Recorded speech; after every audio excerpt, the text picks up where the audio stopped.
صالحي مش زي ما هو جايبه ضدي. عايز اقول ان الناس بتقدم وانت المفروض تعمل اعلان ما عملتلهمش حاجه. اشمعنى دول بتعمل لهم ودول ما بتعمل لهم؟ اشمعنى هم مين؟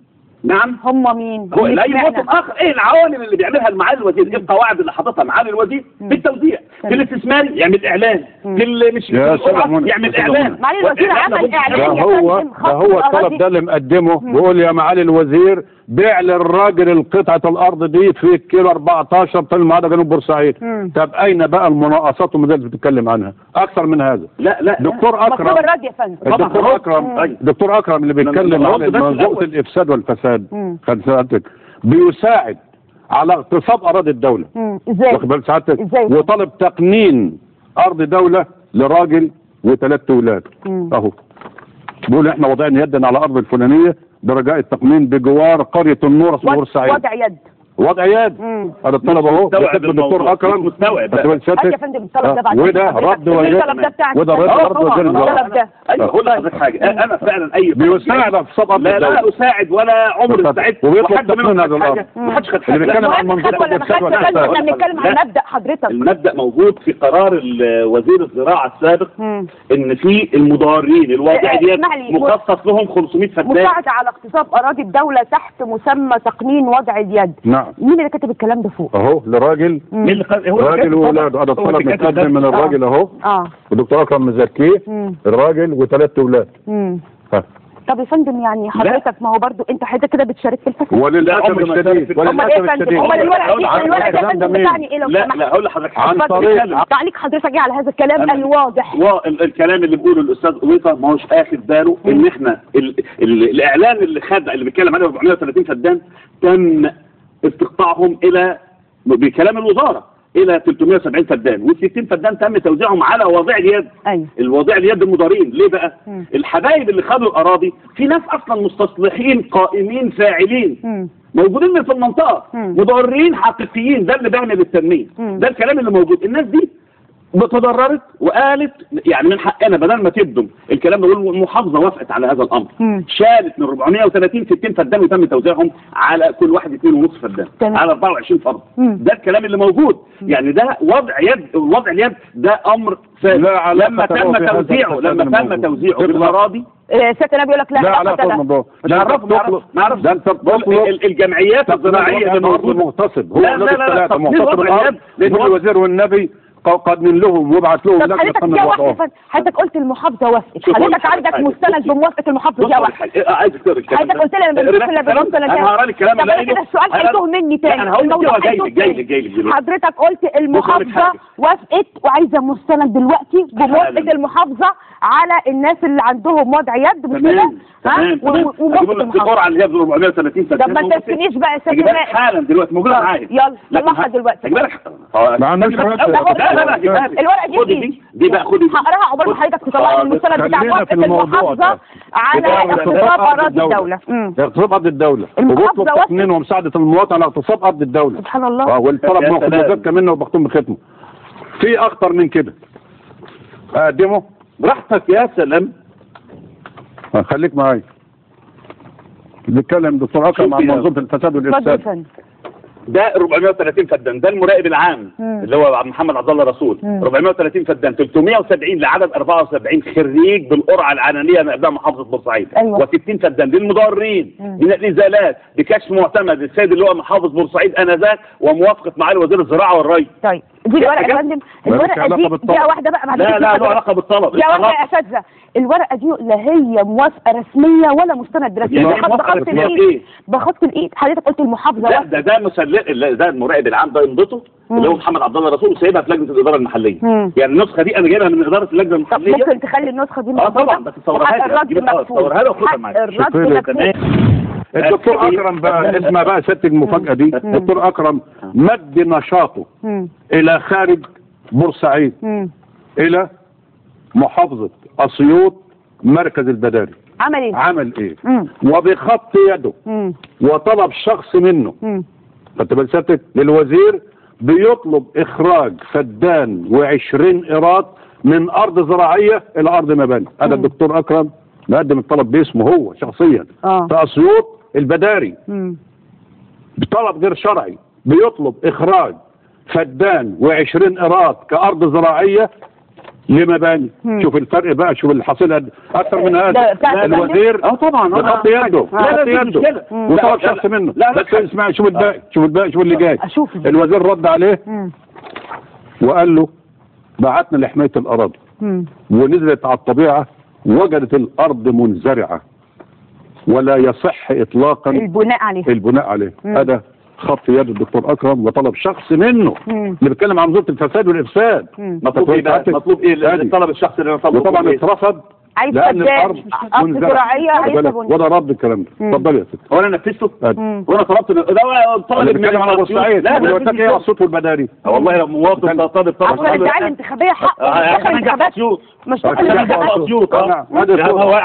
ما هو عشان ده رد عليه ان بيقول بشتغل عشان اعمل دعايه انتخابيه. انا دعايه انتخابيه طلب شخص وانتوا واخدين الاراضي. شوف اي منظومه فساد في كلمه ما تتفوتش. بقول لك وانتوا واخدين الاراضي. هم مين اللي واخدين الاراضي يا دكتور؟ هم مين اللي واخدين نائب من زملات الدكتور الاستاذ قويصه يعني من الحزب الوطني يعني اخذ 5 فدادين، اخذ 5 قطع. فين؟ هو اصلا من الدائريه وخد 5 قطع لنفسه. خلص لنفسه اخذ اخت النايب، اخو النايب، بنت عم النايب، بنت عمه النايب، اخو النايب، بنت عم النايب. هذا القطع وهذا الكلام اللي موجود فيه. ده واحد من النواب اللي موجودين. واضح انه بر جدا باسرته. لا بس عمل بقى حركه جميله قوي. عمل حركه جميله قوي. خد الواحده مش يعني بعيده شويه اسمها سعيده احمد محمد حسين. وتم نشر هذا الخبر بالاعلان اللي انا قلته. واخذت القطعه رقم 447 وهي عباره عن 5 ابنيه ومنزل رقم 391. سعيده دي ما استلمتش. استلمها النايب ببطاقه ورقه تقدمها له كان طلب من الطلبات وخدوا الارض. خدوا الارض من سعيده. انا بقى رئيس النائب العام انا عاوز اصحح اللي هيحسب معلومه ان دول قرايب النواب ولا لهم علاقه بالنواب النائب العام. تمام. النائب العام. انا مش ضابط مباحث مفيش كلام ولا انا هدور على بقى ده ولا بنت عمي ده. اللي انا عايزه اقوله ممنوع. عضو مجلس الشعب ده داخل تعبر عن نبض الشعب كله، ما انتش فئه مستثناه من الشعب. محمد وابراهيم وعماد والنبي ادولهم حته ارض، ما ينفعش يا جماعه، غلط يا جماعه. المفروض الحاجات دي المفروض ما تتعملش من اعضاء مجلس الشعب. انت لسان حال الشعب كله وليس جزء من الشعب. هو ده اللي بوظ الدنيا، هو ده اللي خرب الدنيا. حضرتك هتروح للنائب العام. طبعا تعقيب صغير الحته دي يا استاذه منى. يا استاذه منى لازم نعيش واقع مجتمعنا. انا كنائب وظيفتي البرلمانيه الرقابه على اعمال حكومه التشريع. كويس. لكن واقع مجتمعنا ايه؟ الراجل اللي انتخبني ده اللي قاعد على الترعه وقاعد على الجسر وقاعد على الحوشه ده مش دعوه برقابه التشريع. كويس. ده المفروض لما ينزنق يلتاني جنبه في التربيه والتعليم، في الصحه، في الصرف الصحي، في المياه، في المسجد. فده واقع اللي بنتعامل معاه. فلما يلجأ لي طب انا بزكي طلب التربيه والتعليم ولا الصحه ولا التموين عشان بطاقه تموين، اقول له لا؟ ما اقدرش اقول له لا. لا. وبالتالي لما يلجأ لي النهارده عشان النهارده واحد متعطل مش لاقي شغل وقنبله تنفجر في بيته النهارده. طب والاولويه توديني هو يا استاذ؟ هو علشان شاف عضو مجلس الشعب يبقى في ليه الاولويه غير الغلبان اللي قاعد مش عارف حد خالص. مين قال ده الواحد بيقشر لا مانع اذا انطبقت الشروط ووجدت الارض. ما هو لازم الارض هنا خد ارض بتاع شباب بورسعيد. يا استاذ هقول لك ارض مصر العربيه ولا انا عارف ان هي ارض جمهوريه مصر العربيه. صيغه بتتكتب يا فندم في كل حاجه، لا مانع اذا توفرت الشروط دي موجوده في اي حته في اي مكان. بترشي او ما تمشيش وكل حاجه ليها امضتها وكل حاجه ليها تاشيرتها وفي الفيلم العربي انا هقول لحضرتك حاجه. احنا دلوقتي ايه سبب ال 2200 بورسعيديه ولا كانوا بيدوروا على الارض ولا كانوا عايزين ارض ولا كانوا وسايبين فعلا كفر الشيخ جا والدقهليه اجا والدمياط كله الناس جت خدت ال 2300 اللي هو ال 230,000 فدان.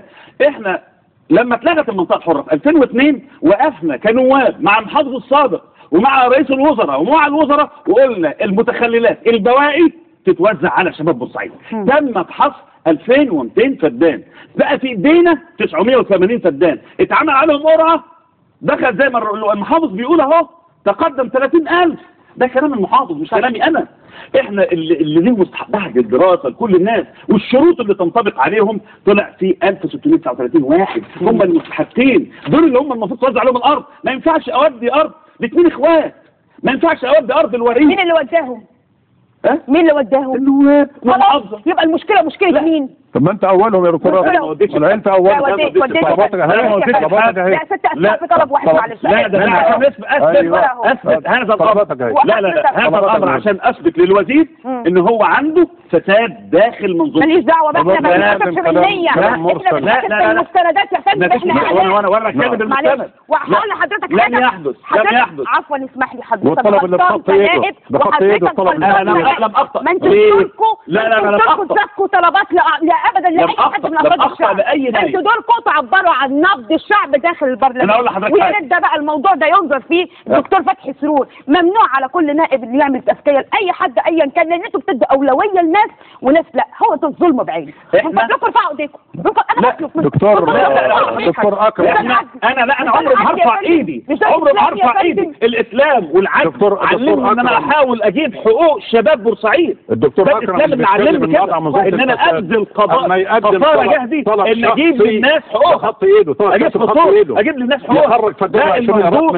انا بحاول ابذل قصارى جهدي اجيب للناس حقوق في شباب بورسعيد.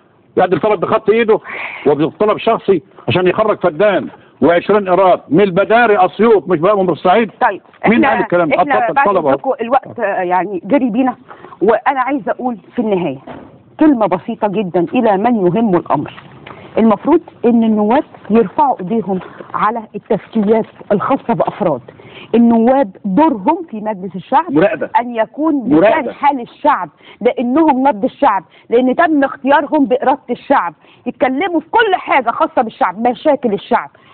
قول ارتفاع اسعار مع ثبات الاجور، قول مشاكل الصحه، مشاكل التعليم، كل المشاكل اللي احنا بنعاني منها وبنصرخ منها. واضح ان انتم مش فاضيين. لا مش فاضيين للمشاكل اللي عندنا. امال الاعتصامات بتتعمل ليه يا استاذ؟ لا احنا واقفين، احنا الوحيدين 25 يوم واقفين امام مجلس الشعب. احنا واقفين معاهم. نواب المعارضه كلها واقفه معاهم. لا نواب النواب واقفين معاهم.